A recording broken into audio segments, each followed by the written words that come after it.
eu sou a professora Leila, da UFSJ, e estamos falando sobre a taxonomia de fungos fitopatogênicos.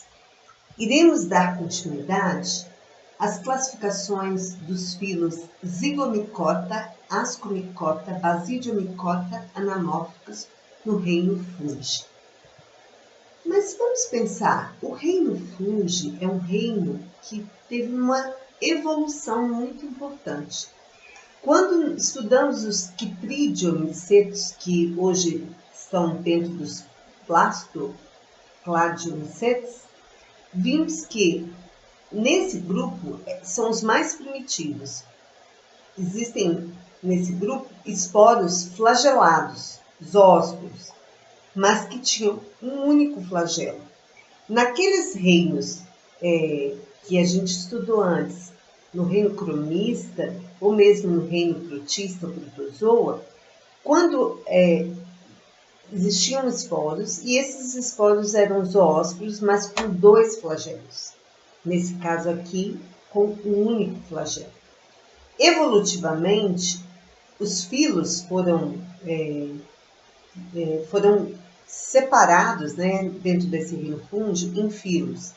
O que a gente viu na primeira evolução é os esporos perderem flagelos. Então, nos Zygomicotas, Ascomicotas e Basidiomicotas, os esporos não são flagelados. No Zygomicota, a gente observa sempre vesículas, hifas sem septo. Já nos Ascomicotas e Basidiomicotas, a presença de corpos de frutificação, as hifas são septadas e no caso nos Ascomicotas, a presença de ascas e asfósporos, e nos basídeos de basídeas e basidiósporos. Então, aqui um esquema, só para a gente ver, o Zygomicota, as hifas não são septadas, a presença de esporângios, e dentro desses esporângios há esporos sem flagelos, que a gente chama de aplanósporo ou chamado também de esporangiósporos. Já nos Ascomicotas e Basidiomicotas, a presença de corpos de frutificação, aqui o cogumelo no basídio, né? No Ascomicota, aqui, por exemplo, o peripécio, aqui o cleisulfécio. No Basidiomicota, a basídia, né, que vai originar o esporo sexuado, o basidiósporo, ela é exógena. Já na Ascomicota, a presença de ascas e esporos sexuais endógenos, o que está dentro da asca, chamado de asfósporos. E esses dois grupos são mais evoluídos, as hifas todas são septadas. E nós vamos ver depois os Deuteromycetes, que hoje foram classificados num grupo artificial, chamado Bitosporo.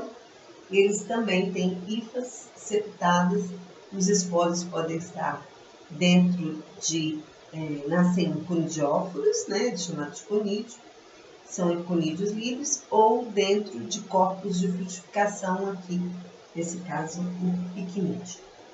Mas vamos discorrer agora sobre os Zygomicota.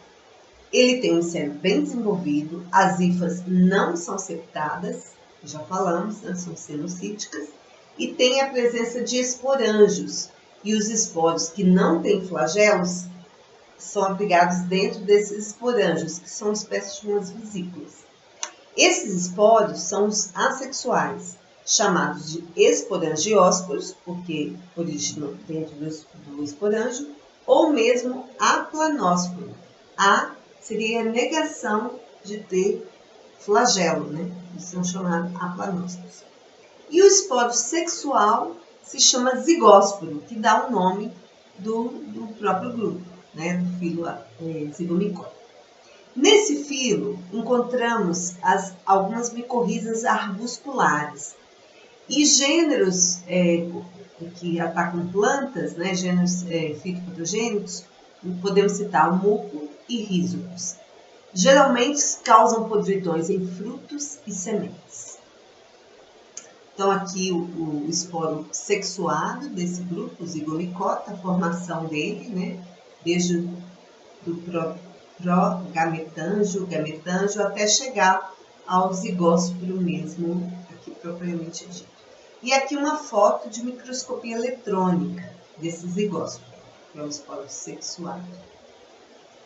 Aqui já são os esporos assexuados, que são produzidos dentro de esporângios, que a gente está vendo aqui. Então, como eles são produzidos dentro de esporângios, eles podem ser chamados esporos, né, de aplanósporo ou esporangiósporos. As hifas não têm septo. E aí vocês podem observar aqui, parece que tem flagelo? Não, não é flagelo. Aqui é um ornamento. Não tem função de movimentação. Então, mesmo assim, a gente pode falar com esse ornamento que ele é denominado de aplanósporo, sem flagelo. Aqui aspecto do rhizopus, né, que ataca frutos como morango, e o mucor que atacando o pessegueiro. Vamos ver como que é o ciclo de vida do rhizopus. O rhizopus, estão vendo aqui na foto, né? Ele é um patógeno necrotrófico. Ele fica nos restos culturais.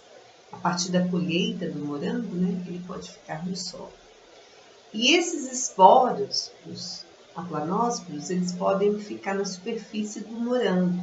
Ao ser transportado, esse morango, se houver ferimento, há crescimento do patógeno para dentro do tecido vegetal e produz novas estruturas assexuadas, que são os esporângios e os aplanósporos.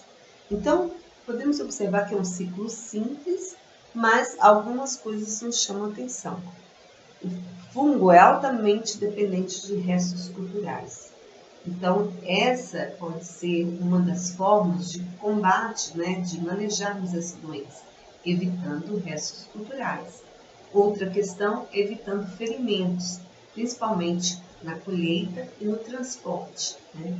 E é muito comum quando a gente compra, às vezes, uma caixa de morango, os morangos mais pesados em cima e os de baixo sofrem pela pressão e aí começa a apresentar esse tipo de sintoma.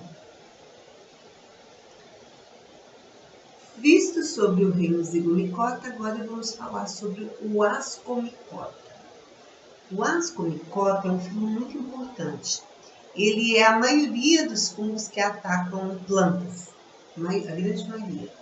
Qual que é a marca desse grupo, né, do fungo do ascomicota? Produzir ascas. Ascas são como sacos. E dentro dessas ascas, os esporos sexuados, chamados de ascósporos ou ascosporos. Produzem esporos assexuais chamados conídeos, que são produzidos em conidióforos. Os conidióforos são hifas que se diferenciam para produzir o conídeo. E as hifas desse grupo são todas septadas. Isso é uma questão de evolução também. Eles são, desse grupo, eles produzem ascocarpos, podem produzir corpos de frutificação. E geralmente eles têm a fase teramórfica perfeita, que corresponde, por exemplo, à fase anamórfica imperfeita de alguns fungos já comumente conhecidos. Então aqui é um esquema de uma asca com os ascósporos. A gente pode chamar atenção aqui que nós podemos ter uma asca mais afilada, dessa forma, ou globosa. Aqui a ponta dessa asca, como esse ascósporo é liberado, e se essa asca tem uma única camada ou mais de uma, isso tudo ajuda na identificação do gênero ou mesmo da espécie do fungo desse grupo. Então, o filoascomicota, ele tem essa característica dos esporos sexuais produzidos endogenamente dentro das ascas. E eles são separados em várias classes de acordo com o corpo de frutificação que eles possam estar abrigados ou mesmo sem estar nenhum, né? O que eles chamam de ascas nuas. Aqui nós estamos vendo uma foto de uma asca com seus ascósporos internamente E aqui um corpo de frutificação, um ascostroma, né? Com as ascas e os ascósporos dentro. Uma foto de microscopia comum, um corte ultrafino. Aqui uma sequência de como que uma asca é produzida, né? Ela é a partir de uma fertilização de duas hifas compatíveis até chegar para um processo, né, sexual de cariogamia, plasmogamia e meiose seguida de mitose. Aqui os corpos de frutificação que podemos encontrar no ascomicota. Pode ser em forma de taça, um apotécio, forma de pera, peritécio, em forma de uma bola, cleistotécio, ou mesmo nessa forma, parecendo uma pera, mas internamente no tecido vegetal, chamado pseudotécio. Dentro desse filo, encontramos também as leveduras, como a Saccharomyces cerevisiae, que se faz o pânico, é desse grupo aí dos ascomicotas. A esclerotínia, que nós já descrevemos, uma doença de grande importância mundial, ataca diversas culturas, é um patógeno prolífero, e a partir dessa estrutura de resistência, o esclerótico, são produzidos os apotécios e milhões de ascósporos são produzidos dentro de um único apotécio. Esses ascósporos, ao serem liberados ao ar, podem chegar a qualquer parte aérea da planta, causando mofo branco e produzindo novos escleróticos. São vários patógenos importantes dentro do filo ascomicota. Ressaltamos a sarna da macieira, né, chamada Verturia mercurialis.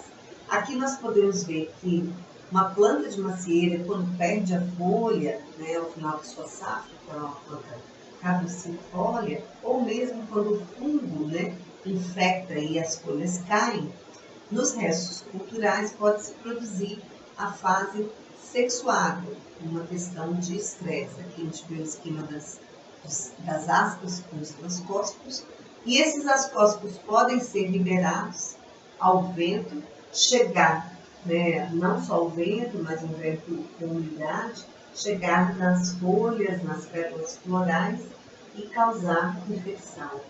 E, como ele é um patógeno prolífero, podem ter vários ciclos secundários da fase dita assexuada, causando danos nos frutos, nas folhas, né?